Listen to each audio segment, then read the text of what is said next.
কথায় আছে সময় কারোর জন্যই থেমে থাকে না, সে চলে আপন গতিতে। বরং আমরাই আলসেমি করে কোনো কাজ করতে পারি না। এই ঠিক যেমন ধরো দেখো, ভিডিওগুলো কতদিন ধরে রেখে দিয়েছি, একটু এডিটিং করে তোমাদের সামনে প্রেজেন্ট করব, সেটা আর হয়ে উঠছে না। ওই যে আলসেমি। প্রচুর ফটো, প্রচুর ভিডিও জমে গেছে, তো এক এক করে তোমাদের সাথে সব কিছুই শেয়ার করব।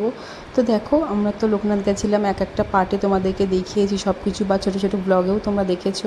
তো পৌঁছে দেওয়ার পর কিন্তু আমরা সবাই মিলে একটু ঘুরে নিলাম দুধ পুকুরের আশেপাশে, বা একটু ফটোও তুলে নিচ্ছিলাম, আর মন্দিরের ভেতরেও তো বসেছিলাম।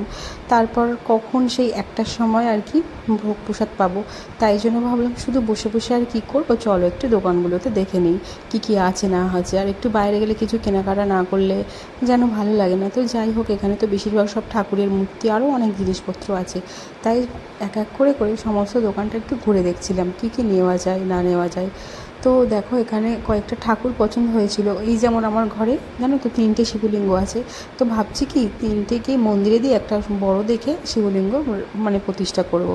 তাই জন্য দেখছিলাম, তা ঠিক মানে অনেকটা দাম বেশি বলছিল, ওই জন্য আর নেওয়া হয়নি। তো মন আছি মানে যে কোনো একদিন কিনে নেব। আর একটা রাধাকৃষ্ণ পছন্দ হয়েছে, দেখো খুব সুন্দর। আমার ঘরে একটা ছোট্ট গোপাল আছে, তো ভাবি যে আলাদা করে কৃষ্ণ কিনবো না, যদি কিনি একসাথে রাধাকৃষ্ণই কিনবো। তো এই ঠাকুরগুলো বেশ পছন্দ হলো। আর একটা গণেশও পছন্দ হয়েছিল মায়ের। তো এই সমস্ত করে আবার একটু মন্দিরে বসে আছি। তো চলো ফিরে আসছি নেক্সট পার্টে, দেখতে থাকো।